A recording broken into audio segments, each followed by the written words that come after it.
Praise the Lord. Hallelujah.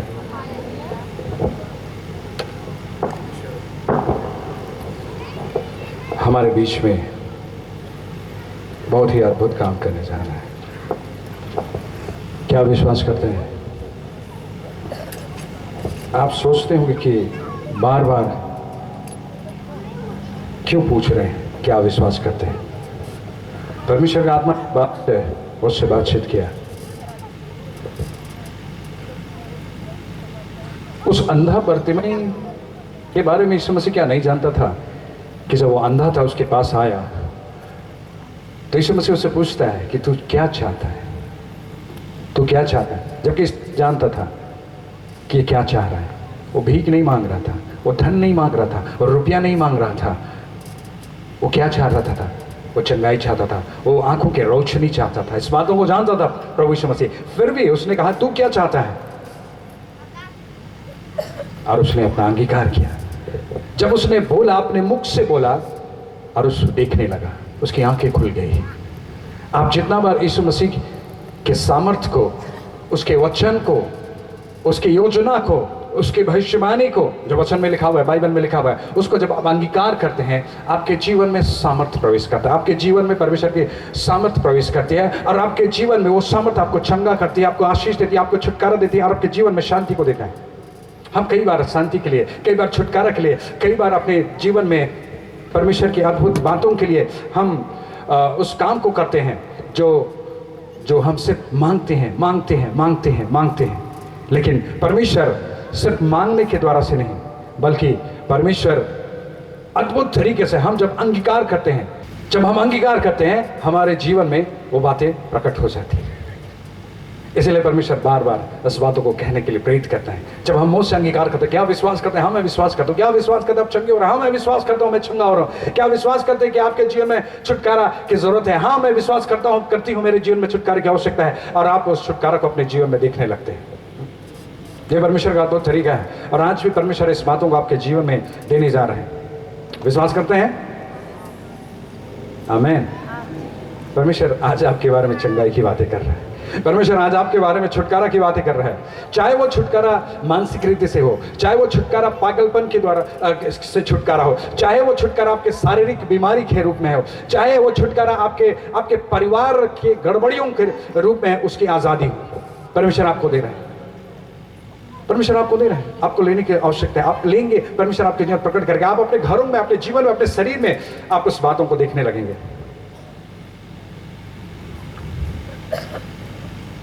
परमेश्वर का वचन कहता है यूहन्ना 10:10 में, हम चोर के बारे में नहीं कह रहे हैं, चोर चोरी करने, घात करने और नष्ट करने आते हैं, लेकिन हम उस बारे में कह रहे हैं कि दूसरा भाग जो लिखा हुआ है, हम लोग एक बार पढ़ लेंगे, आप लोग सुन लेंगे। यूहन्ना 10:10 उसका दूसरा भाग। पहला भाग शैतान के बारे में लिखा हुआ है, दूसरा भाग यीशु मसीह उद्धारकर्ता के बारे में लिखा हुआ है। उन बातों को हम लोग देखते हैं। मैं इसलिए आया कि वे जीवन पाए और बहुत आयत से पाए।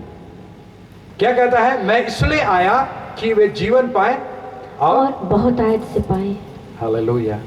यीशु मसीह कहता है कि वे जीवन पाए और बहुतायत से पाए। यीशु मसीह कहता है कि वे जीवन पाए और बहुतायत से पाए।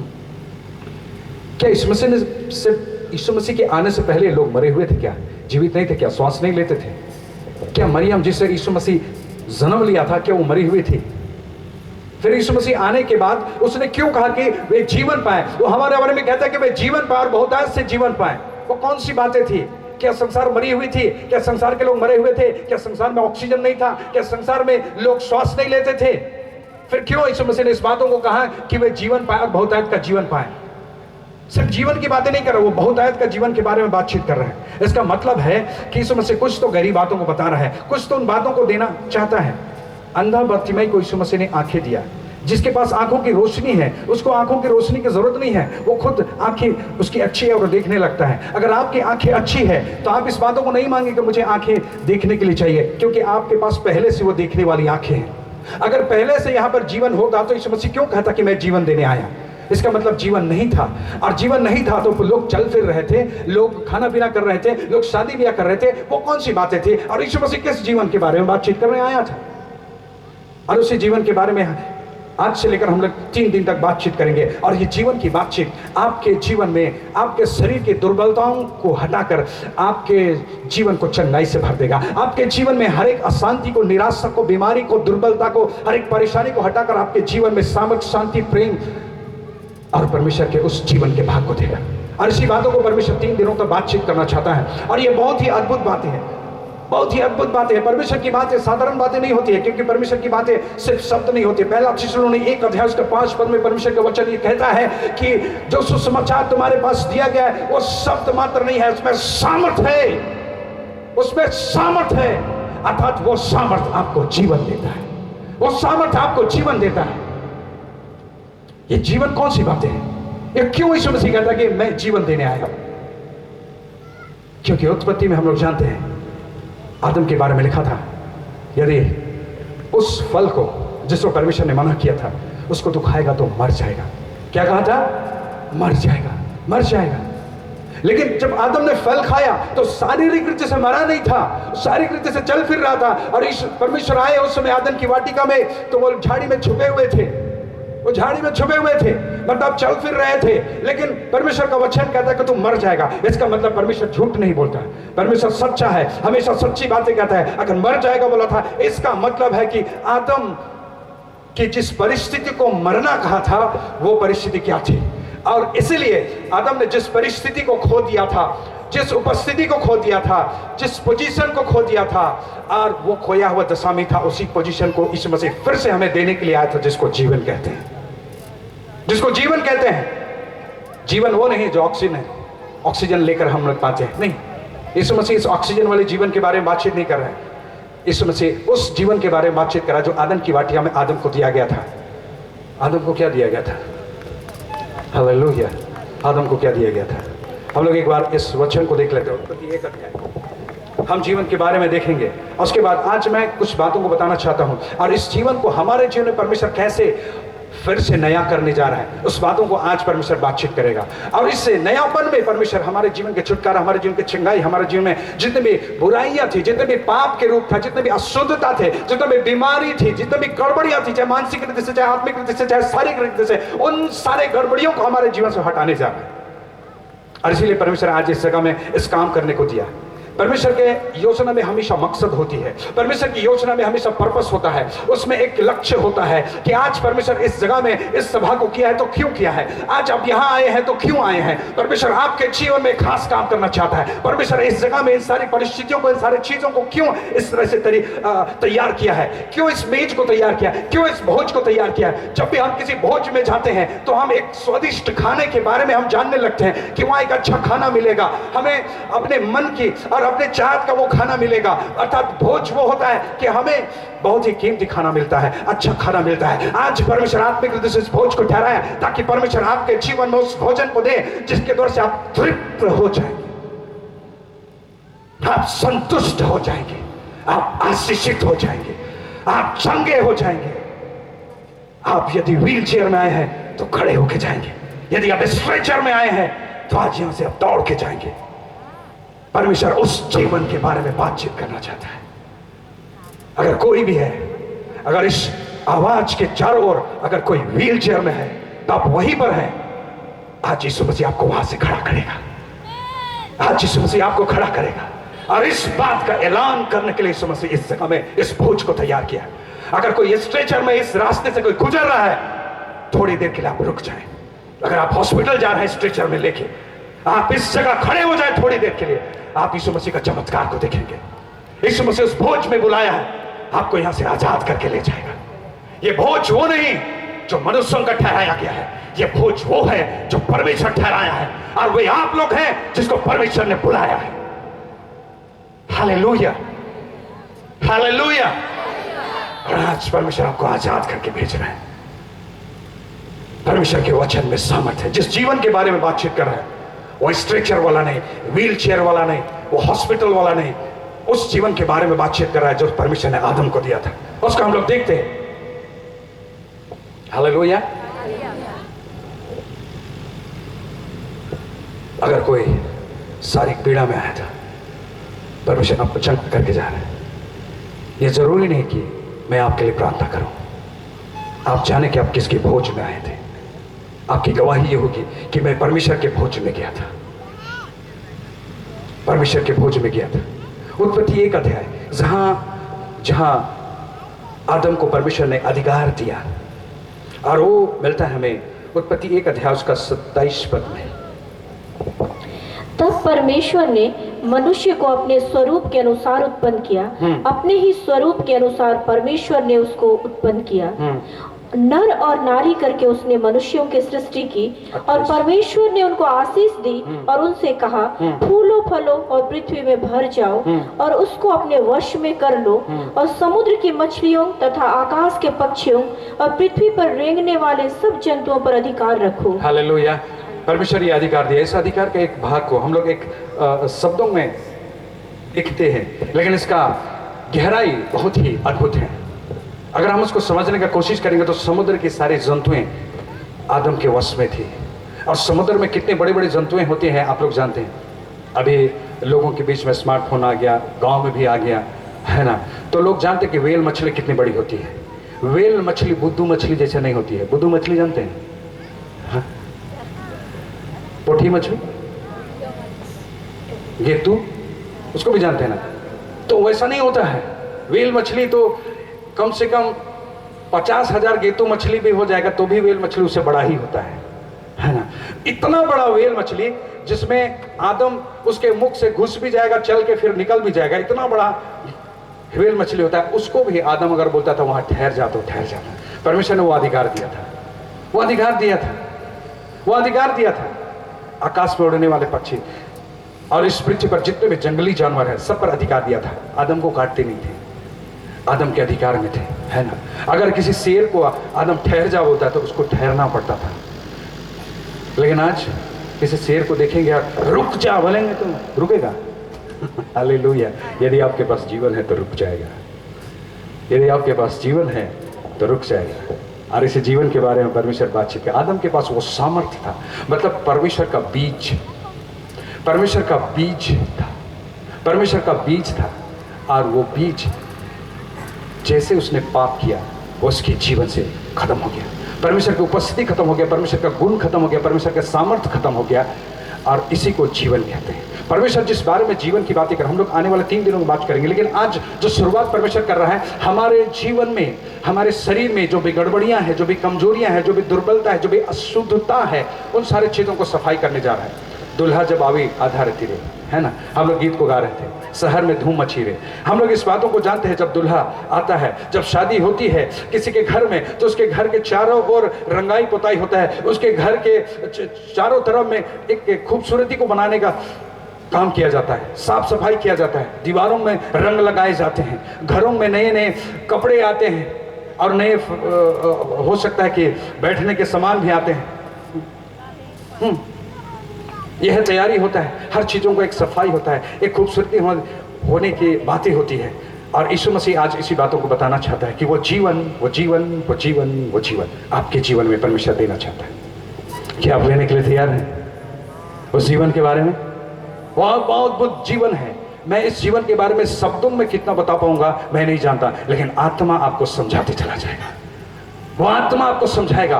परमेश्वर की बातों को मनुष्य अपने मुख से समझा नहीं सकता है, परमेश्वर की बातों को परमेश्वर का आत्मा ही समझाता है, और वो बातें आज आपको समझाएगा। हाँ, आप गुनाहों से माफी मिल गई, आप आजाद हो चुके हैं, उसके बाद आप अचानक खड़े होंगे, हाँ मेरा दर्द चला गया, मेरे पेट में कुछ ऐसा होता था वो सब गायब हो गया, पेट का पथरी गायब, ट्यूमर गायब, सिर का ट्यूमर गायब, कैंसर गायब। हालेलुया। इन हाथों में कुछ नहीं, जो कुछ है यीशु मसीह और उसके लहू के सामर्थ्य, और वो आज आपके जीवन में काम करने जा रहा है। और उसको काम करने का तरीका कैसा है? उसका काम करने का तरीका यही है कि प्रभु मैंने जो भी गुनाह किया था, मैंने झूठ बोला था, मैंने अपने माँ से अपने जवानी के समय में झूठ बोला था, अपने बचपन के समय में झूठ बोला था, अपने हो सकता है कि कॉलेज दोस्तों के सामने मैंने बहुत सारी गड़बड़ी किया था, मैंने हो सकता है कि आप झूठ बोल के पिकनिक गए थे, पिकनिक जाके आ गए, बाद में आपके माँ बाप भी जान गए कि पिकनिक गया था, उसे थोड़ा नशा भी कर लिया था, किसी ने कुछ नहीं बोला, बेटा जवान हो गया क्या बोलेंगे, लेकिन शैतान को मौका मिल गया अब इसके जीवन में तबाही करने का। माफी मांग लेंगे, माफी मांग लेंगे। शैतान को मौका नहीं देना है। शैतान को जो मौका देता है वो मूर्ख है। शैतान को जो मौका देता है वो बेवकूफ है। हमको परमेश्वर बुद्धिमान बनाया है, मनुष्यों को परमेश्वर बुद्धिमान बनाया है, और वही शैतान के सिर को कुचलते हैं। बीमारी को बोलते हैं ठहर जा, हमारे घर में तुझे आने का कोई अधिकार नहीं है। आप कोरोना को कहेंगे ठहर जा, हमारे घर में कोई अधिकार नहीं है। उस वायरस को संसार का कोई भी वैज्ञानिक मेडिकल साइंस अभी तक नहीं रोक पाया किसी शरीर के में आने से, लेकिन जीवन के पास ये अधिकार है कि वो रोक सकता है। ठहर जा, वो ठहर जाएगा। बीमारी ठहर जा, कैंसर रुक जा, ट्यूमर हमारे घर में नहीं आएगा। ब्लड प्रेशर, इस शरीर में कोई अधिकार नहीं। शुगर, इस शरीर में कोई अधिकार नहीं। निकल जा। यीशु मसीह का लहू से जैसा धुए जाते हैं वो आजाद हो जाते हैं, धुल जाता है। परमेश्वर ने बहुत सारे आज्ञाओं को दिया, हमें 10 आज्ञा के रूप में दिया। अपने माता पिता का आदर करना। आज के जमाने में बोलेंगे अरे आज के जमाने में आदर करेगा, है ना। आज के जमाने में लोग सोचते हैं कि माता पिता का आदर करके। पृथ्वी आज के जमाने के बारे में नहीं बोलते हैं, पृथ्वी के बारे में यीशु मसीह बोलते हैं मैं आजकल और युगानुग एक। पृथ्वी का नियम को परमेश्वर ने बनाया है। आदम के समय में वही नियम अभी भी चलती है, और जब तक ये पृथ्वी रहेगा वही नियम चलेगा। शैतान का नियम नहीं चलता है कभी। इस पृथ्वी पर शैतान का नियम चलता ही नहीं। सूरज पश्चिम से कभी नहीं उगेगा, उगेगा क्योंकि यह परमेश्वर ने नियम बनाया कि सूरज किधर से उगेगा, पूरब से उगेगा। परमेश्वर के नियम को नहीं बदल सकता, शैतान नहीं बदल सकता। हालेलुया। इसलिए आप जाने कि आप परमेश्वर की कीमती सृष्टि है। यीशु मसीह कहते हैं मैं तुम्हें जीवन देना है, और जीवन देने का भाग वही है कि हमारे जीवन में कई प्रकार के आत्मिक ट्यूमर भी आ गए थे, शारीरिक ट्यूमर भी आ गए थे। आत्मिक कैंसर भी आ गए थे, शारीरिक कैंसर भी आ गए थे। आत्मिक रीति से शरीर गड़बड़ हो गया था, शारीरिक रीति से भी बीमार हो गया था। हर चीजों को परमेश्वर शुद्ध करता है, साफ कर रहा है, क्योंकि दुल्हा के आने का वक्त होने वाला है, क्योंकि हमारा यीशु मसीह आने वाला है। और यीशु मसीह आने से पहले हमें इस शरीर को, इस मंदिर को परमेश्वर बहुत ही खूबसूरत और कीमती बनाने जा रहा है, और वही काम परमेश्वर करने जा रहा है। और इसलिए आज आपके शरीर में कोई भी गड़बड़ी है, कोई भी दुर्बलता, कोई भी बीमारी है, परमेश्वर उसको हटा करके बिल्कुल नया कर दे रहा है, क्योंकि परमेश्वर अपने दुल्हा, अपने बेटे और हमें जिस कलीसिया के रूप में तैयार किया है उसके आने के लिए हमें तैयार कर रहा है। क्या आप तैयार हैं दुल्हा का इंतजार करने में, दुल्हा का आने के लिए, उसका स्वागत करने के लिए? यार कल परसों शादी हुआ था, नाचे थे कि नहीं? दुल्हा का स्वागत ऐसे किया, आया कि देवा, अरे आएगा, शादी करना है, चला जाएगा ना, हमको तो खाना खाने से मतलब है। लेकिन ऐसा हम नहीं देखते हैं। कोई भी शादी में रहता है कि दुल्हा आने वाला है, सबको ही बड़ा उत्साह के साथ, बड़ा जोश के साथ, है ना। चाहे वो सरकारी दफ्तर में बड़ा अधिकारी हो क्यों ना हो, यहाँ दुल्हा आ रहा है ना। चाहे दुल्हा किसी ऑफिस में झाड़ू क्यों ना मारता हो, लेकिन दुल्हा का स्वागत उससे वो सरकारी दफ्तर का अधिकारी भी बड़ा आदर के साथ करता है। दुल्हा आ गया, हो सकता है वो नगाड़ा भी बजा लेता है, हो सकता है नाच भी लेता हो, अच्छा है, ये बुरा नहीं है। हालेलुया। दुल्हा का स्वागत हर कोई करता है। सरकारी रीति से IAS अफसर भी रहा, सरकारी रीति से DSP भी रहा होगा, फिर भी दुल्हा का स्वागत करता है। मैंने भी बड़े बड़े अधिकारियों को हमारे गांव में भी नगाड़ा बजाते हुए दुल्हा का स्वागत करते हुए मैंने देखा है।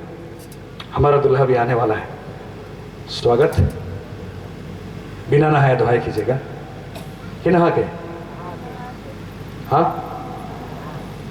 क्योंकि बिना नहाए सेंट जितना भी लगाइएगा फिर भी दुर्गंध तो आएगा ही ना, इसलिए नहाना तो पड़ेगा। नहाने के बाद ही वो सेंट अच्छा सुगंध देता है। तो नहाने का तरीका यही है कि इस मसीह के लहू से हम शुद्ध किए जाते हैं, और हमारे शरीर का हर बीमारी, हर गड़बड़ी को परमेश्वर हटा के हमको एकदम नया बना देता है। तो नया बनना है, बनना है, और उसके लिए कुछ भी नहीं करना है। मैं नहीं करूंगा, यीशु मसीह आज आपके बीच में आकर आपको नया करने जा रहा है। बस आपको एक बात को बोला है, प्रभु मुझे माफ कर दीजिए, मेरे गुनाहों से मुझे माफ कर दीजिए, मेरे गुनाहों से मुझे माफ कर दीजिए। कोई भी गलती हुआ था, हो सकता है आपको बहुत सारे गलती याद आएंगे, हो सकता है बहुत सारे गलती आपको उस समय याद आने लगेंगे, लेकिन आप उस बातों को उस समय बोलिए कि हाँ प्रभु मुझे याद, मुझे माफ कर दीजिए, मुझे माफ कर दीजिए। मैं और एक बातों को आप लोग के बीच में बताना चाहता हूँ। बहुत ही अद्भुत बातें, बहुत ही कीमती बातें हैं, लेकिन परमेश्वर इस बातों को मुझे कहने के लिए प्रेरित किया है। मैं इन बातों को बताऊंगा। इसके कारण से भी बहुत सारे लोगों के शरीर में दुर्बलता, बीमारी, कमजोरी और गड़बड़ी अभी तक आई हुई है, लेकिन आज परमेश्वर आपको आजाद कर रहा है। और वो बातें मैं कुछ बातों के द्वारा से आप लोगों को बताना चाहता हूं। एक वचन हम लोग निकालेंगे उत्पत्ति की पुस्तक। ये बहुत ही अद्भुत बातें हैं। और उत्पत्ति की पुस्तक उसका हम लोग पहला अध्याय उसका 11 और 12 पद को देखते हैं। उत्पत्ति 1 अध्याय उसके 11 और 12 पद। फिर परमेश्वर ने कहा, पृथ्वी से हरी घास तथा बीज वाले छोटे छोटे पेड़ और फलदायी वृक्ष भी, जिनके बीज उन्हीं में एक एक की जाति के अनुसार है, पृथ्वी पर उगे। और वैसा ही हो गया। इस प्रकार पृथ्वी से हरी घास और छोटे छोटे पेड़, जिनमें अपनी अपनी जाति के अनुसार बीज होता है, और फलदायी वृक्ष, जिनके बीज एक एक की जाति के अनुसार उन्हीं में होते हैं, उगे। और परमेश्वर ने देखा कि अच्छा है। जब यीशु मसीह सृष्टि को बना रहा था तो इस पृथ्वी में बहुत सारे फलदायी वृक्ष और बहुत अच्छे अच्छे खाने पीने के जो वृक्ष और पौधे होते हैं, उनको परमेश्वर ने कहा और वो उग गए। परमेश्वर कुछ गहरी बातों को बताना चाहता है, कुछ वेद भी की बातों को बताना चाहता है। मतलब इस पृथ्वी पर जो भी आपको भोजन मिलता है, जो भी आपको खाना मिलता है, जो प्लेट में हम लोग देखते हैं बहुत ही अच्छा से पकाए हो, आजकल तो तरह तरह के पकवान बनाए जाते हैं, है ना। आजकल विदेशी पकवान गांव समय भी लोग ज़्यादा पसंद करने लगे हैं। खैर इससे कोई फर्क नहीं पड़ता है आप क्या कौन सा पकवान खाते हैं। आप चाइना का पकवान खाते हैं कि अमेरिकन पकवान खाते हैं कि जापानीज पकवान खाते हैं कि गुलगुला खाते हैं। आज गुलगुला नाम बोलने से लोग उतना ज़्यादा कुछ नहीं दिखाई देते हैं, हालेलुया, है ना। खैर आप क्या खाते हैं इस बारे में परमेश्वर नहीं बात कर रहा है। परमेश्वर इस बातों को बताना चाहता है कि जो कुछ भी फलदायी वृक्ष, धान, चावल, गेहूँ, इन सारी चीजों को उगने के लिए बोला नहीं होता तो खाने को नहीं मिलता। आज हम लोग सोचते हैं कि हम 50,000 कमाते हैं, 1 लाख रुपये कमाते हैं, 1.5 लाख रुपये कमाते हैं, बिजनेस में 10 लाख रुपये आता है, इसलिए हम बहुत अच्छा भोजन खाते हैं और बहुत अच्छा खाना खाते हैं। आज इस बातों को लोग सोचते हैं। परमेश्वर एक गहरी बातों को बताना चाह रहे हैं। परमेश्वर ने कुछ दिनों पहले मैंने इस बातों को बताया। आज बहुत सारे लोग बीमार और दुर्बल क्यों हैं? क्योंकि वे भोजन का आदर नहीं करते हैं। वे भोजन का आदर नहीं करते हैं, भोजन का आदर नहीं करते। सुनने में बड़ा अटपटा लगा होगा, लेकिन सचमुच जो भोजन का आदर नहीं करता है उसका शरीर कभी भी, उसका स्वास्थ्य अच्छा नहीं होता है, क्योंकि वो परमेश्वर का अपमान करता है। ये भोजन का अनादर करना क्या होता है? लोग खाना लेते हैं, कितना खाना वो भी नहीं पता चलता है। मन किया तो फेंक दिए, मन किया तो कभी कुत्ता को दे दिया, कभी बिल्ली को दे दिया, कभी मुर्गी को दे दिया। ऐसा नहीं कि आप कुत्ता बिल्ली मुर्गी को नहीं दे सकते हैं, उसके लिए आपका खाना बनता है। लेकिन जिस खाना को आप अपने नाम से ले लिया है, अपने लिए ले लिए हैं, उसको आप किसी को कैसे दे सकते हैं? अपने लिए आप परमेश्वर के नाम से आशीष दिए हैं, आप अपने भोजन के रूप में दिए हैं। आज बहुत सारे लोग होटल में भी जाते हैं तो आधा छोड़ देते हैं, उन्हें फैशन लगता है, उन्हें स्टाइल लगता है, लेकिन यह मूर्खता है। मैं आप लोगों को बताना चाहता हूँ। और बहुत सारे लोग बीमार और दुर्बल इस कारण से भी हैं क्योंकि खाना का आदर करना नहीं सीखे। खाना इसलिए नहीं मिलता है कि हम कमाते हैं, खाना इसलिए नहीं मिलता कि हम हर महीना 20,000 कमाते हैं या 50,000 या 1 लाख। नहीं, अगर इस पृथ्वी पर सोना और चांदी को रहता और परमेश्वर भोजन को नहीं उगने देता, फसलों को नहीं उगने देता, तो कोई मनुष्य कुछ भी नहीं खा सकता था, कहीं से खा नहीं सकता था। आज अगर चांद में जाइए और वहां 1 करोड़ रुपया आपको दे दिया जाए, कितना दिन जीवित रहेंगे आपको पता है? 1 दिन भी नहीं। वहां आप किसी भी तरह से अन्न नहीं उपजा सकते क्योंकि वहां परमेश्वर अन्न उपजाने के लिए बोला ही नहीं है। अगर जहां बोला नहीं है, आप उस जगह चांद पे जाकर कितना भी अन्न उपजाने का खाद और बीज और पानी ले जाके करें, आप अन्न नहीं उपजा सकते। आप वहां आपको वहां 10 करोड़ तनख्वाह भी मिलेगा तो भी भूखे 2 दिन में मर जाएंगे। आपका 10 करोड़ भी आपको वहां नहीं बचा सकता है, 20 करोड़ भी वहां नहीं बचा सकता है। मतलब जो भोजन है एक्चुअली परमेश्वर देता है। जो भोजन का आदर करता है परमेश्वर का आदर करता है, जो भोजन का आदर नहीं करता परमेश्वर का अनादर करता है। और जो परमेश्वर का अनादर करता है उसका स्वास्थ्य कैसे अच्छा रहता है। आज बहुत सारे लोग बीमार और दुर्बल इसलिए है क्योंकि भोजन का आदर करना नहीं सीखे। परमेश्वर इस बातों को बताया। आज बहुत सारे ऐसे लोग हैं यहाँ जो भोजन का आदर करना नहीं सीखे। आज सीख जाइए, आज प्रार्थना कीजिए और उतना ही भोजन लीजिए जितना आप खा सकते हैं, फेंकने के लिए नहीं, फेंकने के लिए नहीं। हालेलुया। क्योंकि जो फेंकता है परमेश्वर का अपमान करता है। भोजन आपकी ताकत से नहीं मिलता है, आपके रुपयों से नहीं मिलता है, आपके नौकरी से नहीं मिलता है, आपके तनख्वाह से नहीं मिलता है। भोजन परमेश्वर ने कहा है ये फलदायी वृक्ष और बीज वाले जो भी फसल हैं वो उग आए, और इसीलिए वो उगते रहता है। जिस दिन परमेश्वर बोलेगा कि उगना बंद कर दे, अब इन्होंने मेरे खाना का अपमान करना शुरू कर दिया, तो यह हम लोग इस पृथ्वी के किसी भी छोर में जाएंगे भोजन नहीं मिल सकता है। आपके रुपया, आपके सोने चांदी आपको भोजन नहीं दिला सकते हैं। इसलिए भोजन का आदर करना सीखे। आज बहुत सारे लोगों ने भोजन का अपमान किया है, आज प्रभु से माफी मांग ले। और इसके कारण से उनका शरीर दुर्बल है, वे स्वस्थ नहीं है, उनके शरीर में कई प्रकार की बीमारी, कई प्रकार की गड़बड़ी, और यहाँ तक कि ट्यूमर, कैंसर और कई प्रकार के खतरनाक बीमारियों को भी शिकार हो गए हैं। कारण यह है कि उन्होंने परमेश्वर के भोजन का आदर करना नहीं सीखा। आज आदर कीजिए। जब मैं छोटा था हमारे घर में भोजन की कमी कभी नहीं थी, लेकिन जब झाड़ू मारने के बाद आंगन में कुछ अन्न के दाने गिरे रहते थे, मेरी माँ जाती थी और उसे एक एक दाना उठाती थी। मैं पूछता था कि घर में तो इतना है, फिर क्यों उठाती? उसने मुझे यही जवाब दिया था कि ये परमेश्वर दिया है। उस समय मुझे समझ में नहीं आया। वो एक एक दाना चुनकर बाहर में फेंकती थी। जो मुर्गियों को देना है वो मुर्गी वाला, जो कुत्तों को देना है कुत्ता वाला, लेकिन जो हमारा भाग रहता है उसे चुनकर भी वापस लेते, क्योंकि वो एक एक दाना का आदर करते थे। आज मैंने उस बातों को सीखा। हालेलुया। परमेश्वर मुझे एक स्वस्थ शरीर दिया है, एक स्वस्थ जीवन दिया है। परमेश्वर मना आदर करा खाना का, भोजन का, कि भोजन का जो फेंकना वो शान नहीं है, वो मूर्खता है। भोजन को मतलब हर दिन लेना या कभी कभी तो बचा देना, हर तरीके से बचा देना। कभी इधर फेंका हुआ है, कभी इधर फेंका हुआ प्लेट में, कभी इधर बचा हुआ है, उधर भी बचा हुआ, उधर भी बचा हुआ है। ऐसा कभी बच्चों को ना सिखाएं। हालेलुया। बच्चों को आप सिखाएंगे, छोटे होते हैं, क्योंकि वो बहुत अच्छी तरह से खाने नहीं सीखते हैं, लेकिन जब आप सिखाते जाएंगे तो उतना ही खाएंगे जितना खत्म हो जाएगा। और कई बार तो बच्चे इतने अच्छी तरह सीख जाते हैं कि आपको लगेगा कि प्लेट धोया हुआ है या खाया हुआ है, आपको पता भी नहीं चलेगा। हालेलुया। लेकिन कई बार माता पिता इसलिए नाराज हो जाते हैं कि हमारा बेटा तो ऐसा खाता है कि प्लेट एकदम पूरा साफ लगता है, तो ये तो थोड़ा असभ्य है। लोगों का मानना ऐसा होता है, लेकिन यही अच्छा है, ये अच्छा है। अगर आपका बेटा, आपका बच्चा, छोटा बच्चा प्लेट को बहुत अच्छा से साफ करके खा लेता है, तो आप बहुत ही कीमती बच्चे के माता पिता हैं। Hallelujah, hallelujah. अगर वो बच्चा खाना को छोड़ना सीखा है तो उसको आपको सिखाना है, खाना का आदर करना सीखे।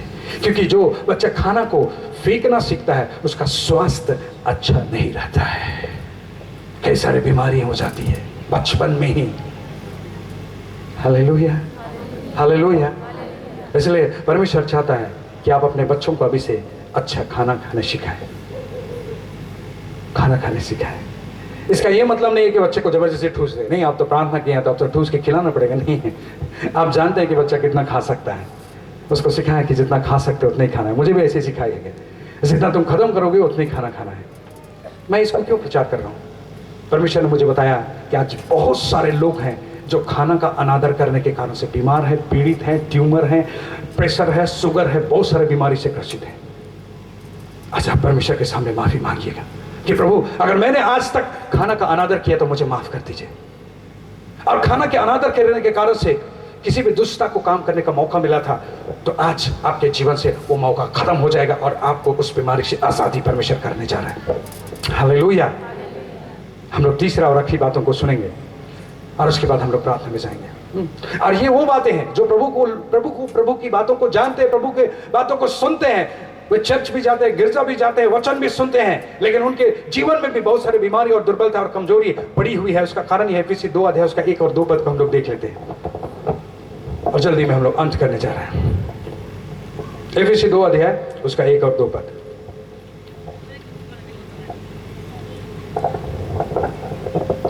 उसने तुम्हें भी जिलाया जो अपने अपराधों और पापों के कारण मरे हुए थे, जिनमें तुम पहले इस संसार की रीति पर और आकाश के अधिकार के हाकिम अर्थात उस आत्मा के अनुसार चलते थे जो अब भी आज्ञा न मानने वालों में कार्य करता है। अब भी आज्ञा न मानने वालों में वो संसार का जो हाकिम का मतलब शैतान काम करता है। आज्ञा ना मानने वालों में आज भी वो शैतान काम करता है। और शैतान के बारे में हमने सुना, यूहन्ना 10:10 में वो घात करने, नष्ट करने और मार डालने आता है। मतलब शैतान अगर किसी के जीवन में काम करता है, शैतान अगर किसी के जीवन में आने के लिए उसको रास्ता मिलता है, मौका मिलता है, तो वो संदेश लेकर नहीं आता है, वो गुलाब का फूल लेकर नहीं आता है, वो धन लेकर नहीं आता है। आज बहुत सारे लोगों को गलत धोखा है कि शैतान आता है तो धन लेकर आता है, शैतान आता है तो पैसा लेकर आता है, शैतान आता है तो कुछ अच्छी चीज लेकर। नहीं, शैतान कभी अच्छा चीज नहीं ला सकता। शैतान सिर्फ बुराई और विनाश का चीजों को लाता है। इसलिए शैतान का कभी स्वागत नहीं करना है। और शैतान का स्वागत का मतलब क्या है? जो आज्ञा को नहीं मानता है, जो आज्ञा नहीं मानता है, उनके जीवन में अब भी वो शैतान जो आदम के जीवन में काम करने का सफल हुआ था, वो आज भी काम करने में सफल होता है।